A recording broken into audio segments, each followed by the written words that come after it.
Hey there, and welcome back to Family Travel Unpacked. I'm your host, Melissa, and in case you're new here, you can always find tons of detailed destination guides, travel tips, hacks, and more on my website, thefamilyvoyage.com. And if you've been enjoying the show, be sure to hit follow wherever you're listening so you never miss an episode. While you're at it, drop a 5-star review to help other families find the show. Now, I know a lot of you really enjoyed last week's Alaska with Kids episode, and you're eagerly awaiting part 2 about the differences between an Alaska road trip and an Alaska cruise. It's still in the works, and I hope to have it for you next week. But sadly, United Airlines had a different plan for us this week. We're coming off an awesome spring break trip to Portugal, which I talked about before, and I'll be sharing more about that in the upcoming weeks. But we were supposed to get back Monday evening on a great low-stress, one-stop itinerary I booked last fall. Joke's on me! I had to reschedule the Alaska interview I was going to do on Tuesday, so today I want to talk about how to handle travel disruptions the right way. I'll tell you about what went wrong, what I'm doing about it, and 3 mistakes I made in the planning process that I want you to avoid. There's also one trick I use that I want every traveler to have in their back pocket. First, I want to tell you about what was supposed to happen. On trips like these, I usually book us flights that go into one city and out of another. It's called an open jaw flight. In this case, we arrived in Lisbon and we were set to depart from Porto about 10 days later, which was going to save us backtracking 3 hours to Lisbon in the end. On Monday morning, we got up and started getting ready to head to the airport for our noon flight from Porto to Newark, where we were slated to have a 4-hour layover before the quick hop home. That would give us plenty of time to get through passport control and stop in the lounge for dinner. Now, there are only a few flights a day from Porto to the US, and they're all operated by United or its partner TAP. But only United runs their planes early enough in the day for you to catch a connecting flight once you get back to the US. The TAP flights are all in the evening. And at this time of year, there's just one United option each day. Assuming everything went right, none of that really should have mattered for us. Lisbon is a much bigger airport. If I'm just looking at United and TAP schedules, there are 5 flights a day that run to the East Coast in the first half of the day. So here was my first mistake. Since my husband and kids really needed to be back on Tuesday for work and school, I should have flipped our itinerary to give us more fallback options. You'll hear more in a few minutes about why it probably wouldn't have mattered in the end, but it's possible that if we'd been in Lisbon Monday morning, we could have made it home that night. So things started to go sideways Monday morning. Ronnie got an email from United at 8:30 that we'd been rebooked. For some reason, I got notified by text only, no email. There was a mechanical issue with the one plane United had in Porto, and it was being taken out of service, so we were going to have to fly to Lisbon on TAP in the afternoon and then catch a United flight to Washington Dulles in the evening. Then we'd stay near Dulles Monday night and arrive home Tuesday morning. It wasn't ideal, but we're seasoned travelers and we can work with that kind of stuff. The weird thing is that this email said the Lisbon to Dulles flight was taking off before we'd get to Lisbon. But when I looked at the tracking, it was running really late because the inbound flight had a problem in DC. That was a whole other interesting story that we learned more about later, but it's not important for what we experienced. Anyway, I started texting with the United agents to go over our options because that's really the best way to work on this stuff when you're overseas. I didn't want to spend hours on the phone and potentially rack up a huge bill, plus we were going to have to check out of our accommodations at some point.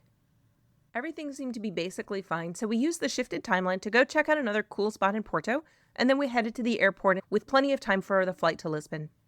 As we were about to board the plane, though, I got a text that the Lisbon to DC flight for the day was canceled. After coming in 7 hours late, that one supposedly had a mechanical issue as well. Who knows? But we started getting all sorts of rebooking messages that only sort of made sense. So when we got to Lisbon, I ran ahead of the rest of the family to find a United staff member to help us with vouchers for a hotel, food, and also figuring out how we were going to get back to the US.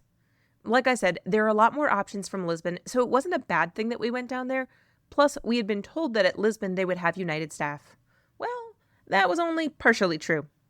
Apparently, United kept their people in the airport long enough to help the passengers who were already there for the flight, but they didn't wait around for people like us who were coming in later.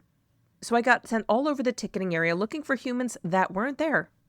I ended up sitting in the Lisbon airport for 2 hours trying to get a straight answer from a bunch of different online reps about what I was supposed to do for hotel and food.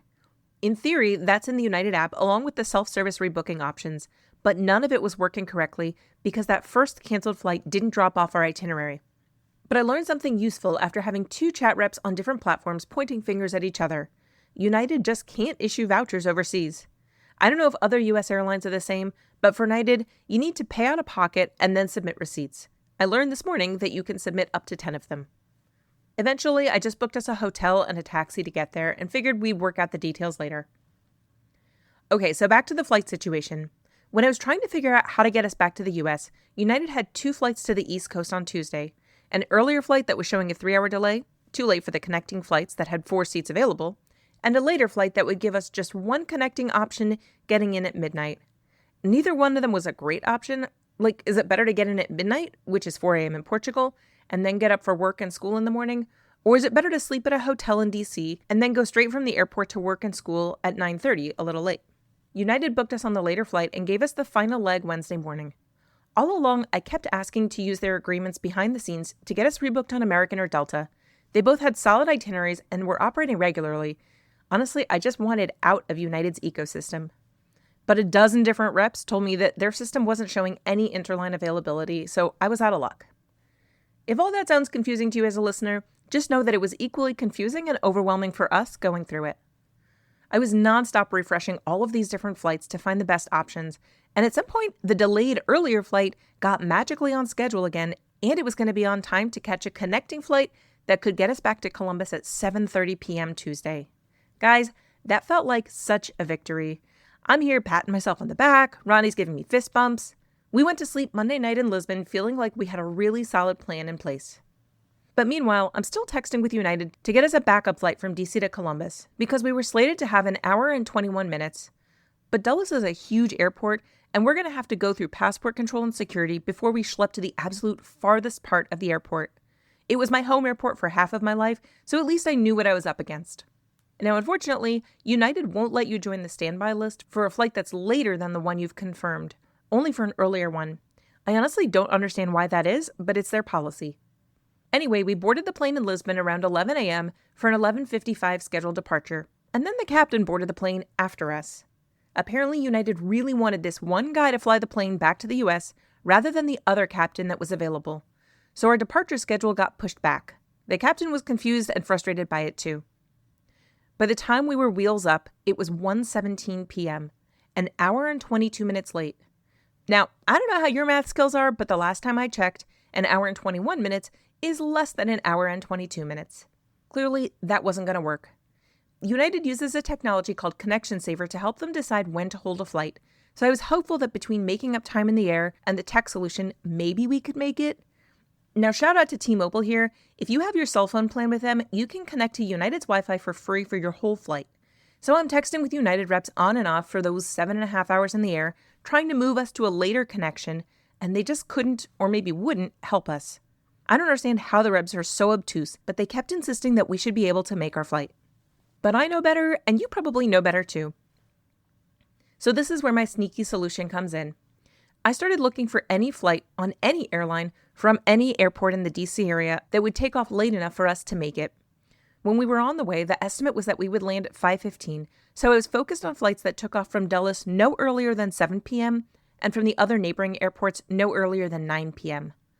I looked at other airports in Ohio, but there weren't any better options. It turns out there was a 9:30 flight from Baltimore to Columbus on Southwest. We've actually taken that flight before. And if you've been listening to this show, you know that my husband and I each have a Southwest Companion Pass that lets us take the kids for just $5 when we fly. We also happen to have a massive stash of Southwest points, and that saved the day. While we were in the air, I booked us 2 tickets on points and then the 2 companion tickets. In case you didn't know, U.S. law requires that cash airfare purchases get a 24-hour cooling off period, and most U.S. airlines extend that to points bookings too, and plenty of them are far more generous and will let you cancel a points booking at any time. But in general, you can always cancel within the first 24 hours for a full refund to your original form of payment. So the trick to having your back pocket is that if you end up in this kind of messed up travel situation, you can buy that just-in-case flight and not worry about being on the hook if you do end up making your connection. I made plenty of mistakes in this story, and I'll tell you about the other 2 in a minute, but I consider this one my big victory. Now, to be perfectly clear, United isn't going to reimburse us for that ticket, just like they probably wouldn't if we'd rented a car and driven ourselves home. But if you can find a cheap last-minute ticket with points or cash, and you really need to get home, sometimes it can be worth it to eat that cost, especially if you're sitting on a lot of points. I'm sure you know where the story goes next. Our international flight was even later than the estimate we were given in the air. We literally sprinted through the airport, including my husband valiantly carrying 1 suitcase with a broken handle. That happened when we were disembarking in Lisbon the day before. My apologies to the 2 kids we knocked down along the way. But there was just no way, even with global entry and no checked luggage. Boarding for our connecting flight closed while we were on the train to cross the airport. And the sucky thing is that they were still missing about a quarter of the passengers. United actually tells you in the app how many people have boarded as they go through the process.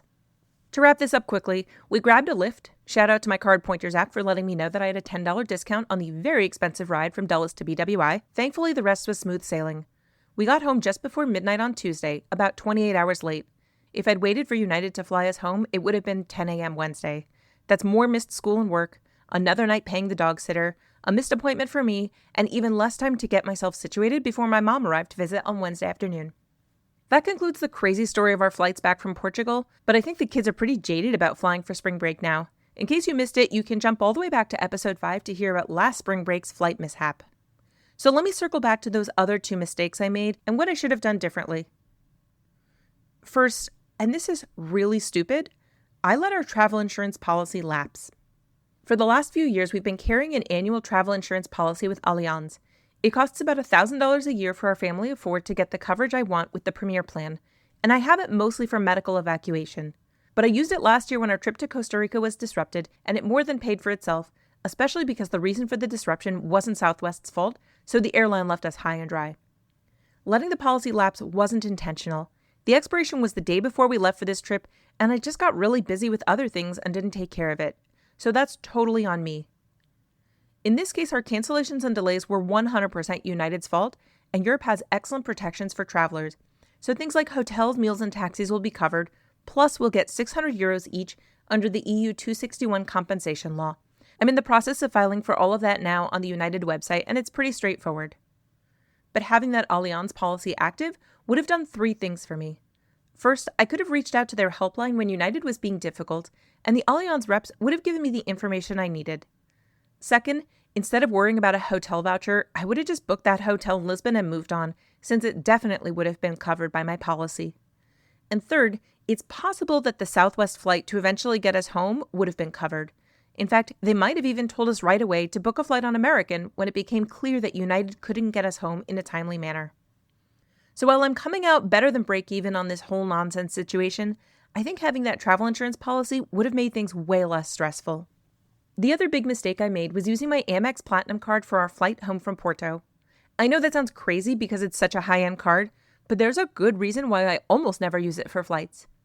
So the Amex Platinum actually has really great travel protections, but they only apply if you pay for the entire round-trip flight on that Platinum card. That means if you're flying on points and just pay for the taxes, or if you book 2 one-way tickets like we often do, the Amex coverage doesn't apply at all. That's just crazy to me, but it's the situation. So I don't use that card for flights. It rarely makes sense for the way we book travel. I almost always use my Chase Ink Business Preferred when I'm booking flights, but most of the Chase cards that charge an annual fee give you really solid trip delay coverage. Another option I sometimes use is the Capital One Venture X card, which is a little more generous in terms of how long the delay needs to be before it kicks in, but it isn't as generous when it comes to things like missed hotel stays and activities. I didn't need those for our Portugal trip because the delay came at the end, but in Costa Rica, we missed our first hotel and some activities. I really can't tell you why I used the Amex Platinum card this time. I honestly don't remember, but that's what I did, and so I have to deal with the consequences. This is where using a great travel credit card and layering a travel insurance policy like Allianz on top can really help. First, you get whatever reimbursement you can from the airline if it's their fault. Then you can use a combination of your credit card's coverage and your travel insurance policy to handle the rest. If you think of those as 3 pieces of Swiss cheese, you can put one on top of the other so that there aren't any holes left in your coverage. Whew, so we've been back now for 18 hours, and I spent the first hour of my day getting 2 tired kids to school, navigating the United website to submit our EU 261 compensation, and then separately for reimbursement of our expenses. I saved all our receipts from the hotel, ride shares, and meals. United already got back to me about the required compensation within an hour. They offered me either the required €600 cash, or 50,000 points, or a $1,000 United travel credit for each person. I think we're going for the cash because it's the most flexible option, and I'll fight them as much as I need to for reimbursement of our other expenses as well. Unfortunately, this is the kind of real-world travel disruption that happens every single day, especially as airlines try to cut corners in their operations to maximize profits. I hope you never have to go through it, but the most important thing is that you keep your cool and know your rights. And when you're planning the trip, pay attention to the details of your credit card's insurance coverage so that you make sure you use a card that's going to give you the protections you need. Be sure to check out my credit card recommendations down in the show notes so you can choose one that works well for your family. Stay tuned for an upcoming episode to hear about all the awesome stuff we did in Portugal, not just the mishaps. And I'm going to shoot for part 2 of that Alaska conversation next week, so hit follow wherever you're listening if you want to catch that. Thanks so much for listening. Until next time, wishing you safe and uneventful travels.